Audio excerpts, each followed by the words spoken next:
के अयाम शहादत हैं, तो आपकी खिदमत में इस मुनासबत से मैं 3 अहादीस जो एक ही मौजू पे हैं, यानी तफक्कुर जो मौजू है उस पे हैं, वो मैं आपकी खिदमत में अर्ज़ करना चाहूँगा। और इन तीनों अहादीस की तरफ ज़रा तवज्जो करिएगा, बड़े गहरे नुक्ते हैं इमाम मुज्तबा अलैहिस्सलाम ने जो बयान किए हैं। मेरे पास जो किताब है जिससे मैं आपकी खिदमत में अर्ज़ करने लगा हूँ, ये आगा मोहम्मद दश्ती की लिखी हुई किताब है, जो फ़रहंग सुखनान इमाम मुज्तबा अलैहिस्सलाम, ठीक है।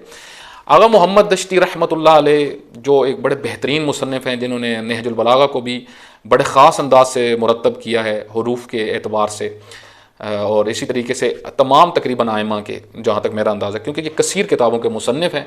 और मेरे पास इमाम महदी अलैहिस्सलाम के जो सारे फ़रामीन हैं जो इन्होंने एक जगह पर इकट्ठे किए हैं वो रखे हुए हैं, इमाम मुज्तबा अलैहिस्सलाम के, हज़रत ज़हरा सलामुल्लाह अलैहा के।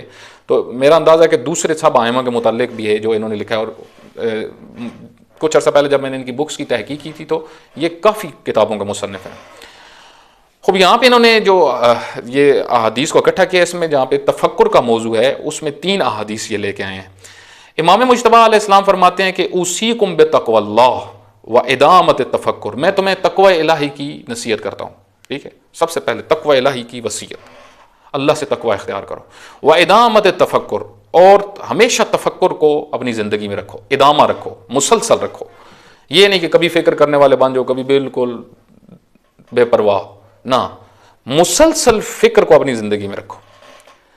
और ये बहुत खुद अजीम इबादत है। अगर आप तालीमात अहले बैत अलैहिस्सलाम को मुताला करें तो उसमें एक बड़ी इबादत जिसका तज़किरा किया गया वो खुद तफक्कुर है। हज़रत अबू ज़र रहमतुल्लाह अलैहि व रिज़वानुल्लाह ताला अलैहि से के मुतल्लिक़ मासूम फरमाते हैं, छठे इमाम फरमाते हैं कि उनकी जो सबसे बड़ी इबादत थी और जिस इबादत को वो कसरत से करते थे वो तफक्कुर था, सोचते बहुत थे। आप देखें, हज़रत अबू ज़र बनने के लिए आपको वाक़ई मुफ़क्किर बनना पड़ता है, सोचने वाला।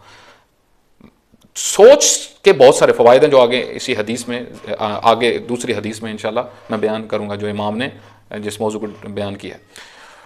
इस हदीस के आगे जो लफ्ज़ हैं वो ये हैं कि उसीकुम बितक़्वल्लाह व इदामत तफक्कुर फ़इन्न तफक्कुर अबू कुल्ल खैरिन व उम्मिही, फ़िक्र करना हर खैर की माँ और बाप है।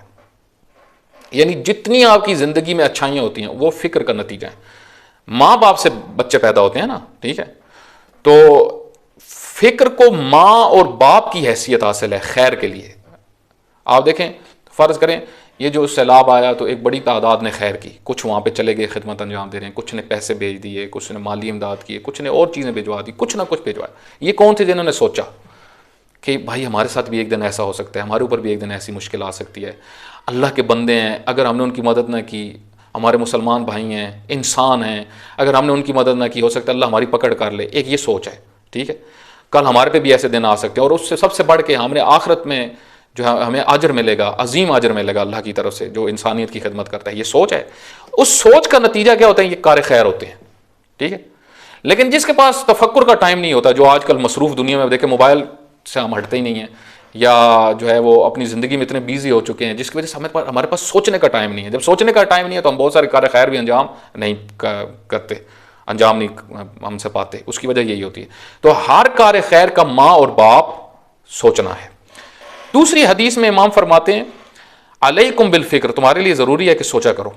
फ़इन्नहु हयातु क़ल्बिल बसीर, ये ज़िंदगी है जिंदा दिल की, बसीर दिल की। देखें, बाज़ दिल होते हैं जो अंधे होते हैं, आमा, अंधे, जिनको हक और बातिल की तशख़ीस नहीं होती, जिनको झूठ और हक की तशख़ीस नहीं होती, जिनको सच्चे और झूठे की तशख़ीस नहीं होती, जिनको अच्छे और बुराई की तमीज़ नहीं होती। ये कल्ब बेबसीर है। कल्ब कुरान करीम की एक ताबीर है। कल्ब कुरान करीम में काफ़ी जगह पे तस्करा हुआ है। अंधा दिल, बाज़ के दिलों पे अल्लाह ने मोहर लगा दिया। बाज़ दिल बसीरत वाले होते हैं, जिस तरह आंखें होती हैं ना, ये हमारी आंखें हैं, बाज़ के दिलों की आंखें होती हैं, दिल देख रहे होते हैं हकीकतों को, हक और बातिल की तशख़ीस दे रहे होते हैं। जिस तरह आज एक बड़ी तादाद जवानों की कहती है ना कि हम तो कन्फ्यूज़ हो रहे हैं, एक आलिम ये बात कर रहा है, दूसरा आलिम ये कह रहा है, एक आलिम कहता है वो एजेंट है, एक दूसरा आलिम कहता है कि वो जो है वो गलत राह पे है, ठीक है। हर आलिम, उमूमी बहुत सारे उलमा एक दूसरे को रद्द कर रहे हैं। तो इसी तरीके से मकातिब मुख्तलिफ हैं, इसी तरीके से मसालिक मुख्तलिफ हैं, तो जवान कन्फ्यूज़ होते हैं। खुसूसन उलमा का इख्तलाफ बाज़ औक़ात जवानों को कन्फ्यूज़ करता है। और एक बड़ी तादाद इस टाइम शिया के अंदर भी जो मुश्किल है वो यही कि जवान परेशान है उलमा के रवैयों की वजह से, वो जो शिद्दत के इख्तलाफात हैं। तो इसमें आप देखें कि कल्ब बसीर जो होगा वो समझ जाएगा, ये बहुत बड़ी नेमत है कल्ब बसीर, जिसको फुरकान कुरान करीम ने ताबीर किया, फुरकान की नेमत। इसको हासिल करें ताकि इन सारी परेशानियों से निकल जाएं।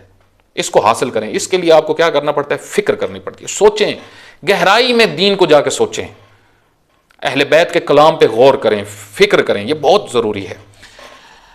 अलैकुम बिल फिक्र, क्योंकि फिक्र करो, इसके दो फायदे हैं। एक, ये जिंदगी है कल्ब बसीर की, पेट्रोल है। अगर ये गाड़ी को नहीं मिलेगा, गाड़ी नहीं चलेगी। दिल के लिए, बसीर दिल के लिए पेट्रोल फिक्र है। वह मफाती हो अबवाबिल हिकमा, और चाबियां हैं, ये फिक्र चाबियां हैं किस चीज की? हिकमत के दरवाजों की। हिकमत के दरवाजों की चाबी फिक्र है। इस वजह से आप देखें कुरान करीम के अंदर भी खुदावंद मुताल फरमाता है, जिसको हम हिकमत दे देते हैं तो ये खैर कसीर है, इससे ये बड़ी खैर नहीं है। हिकमत अल्लाह ने रसूलुल्लाह सल्लल्लाहु अलैहि वसल्लम को हिकमत दी, अल्लाह ने चुने हुई शख्सियात को हिकमतें दी हैं। ये हिकमत क्या है? ये एक ख़ास इल्म है, ज़िंदगी गुजारने के रूल्स हैं जो इंसान को अल्लाह की तरफ से मिलते हैं। अल्लाह से डरोगे, अल्लाह तुम्हें इल्म देगा, हिकमतें देगा, अल्लाह का तकवा इख्तियार करोगे। और तीसरी हदीस जो तफक्कुर के मौजू के ऊपर इमाम मुज्तबा अलैहिस्सलाम ने बयान किया, ये बहुत बुनियादी है, इसकी तरफ तवज्जो करिएगा। इमाम फरमाते हैं, अजबुन लिमन यतफक्करु फी माक़ूलिही कैफ़ ला यतफक्करु फी माक़ूलिही फयुजन्निब बतनहु मा यूज़ीहि व यूदअ सदरहु मा युज़क्कीहि। मुझे ताज्जुब होता है, इमाम फरमाते हैं, उस शख्स के ऊपर कि वो गौर फिक्र करते हैं अपनी खाने वाली चीज़ों के ऊपर, लेकिन अपनी सोचों के ऊपर गौर फिक्र नहीं करता। खाने वाली चीज़ों के मुतालिक गौर फिक्र करता है और ऐसी चीज़ों को अपने आप से बचा लेता है जो नुकसानदेह हैं, लेकिन जो सोचना है, जो फिक्र बनानी है, जो नज़रिया बनाना है, जो मकतब बनाना है, जो आइडियोलॉजी बनानी है, उसके ऊपर गौर फिक्र नहीं करता और हर चीज़ अपने जहन में डाली जा रहा है, अपने नफ्स का हिस्सा बना रहा है। बातिल सोचों से पुर हुआ है, पूरे का पूरा वजूद उसका बातिल सोचों का मजमुआ बन चुका है। दीन भी अगर हासिल किया है तो उन लोगों से जिनके पास दीन है नहीं, जिनके पास आइन है ही नहीं, जिनके पास राह खुदा है ही नहीं। पढ़ा भी उन किताबों से जो इल्मी किताबें नहीं हैं। बाज़ लोग होते हैं ना जिनके इल्म के मनाबे ही दुरुस्त नहीं होते।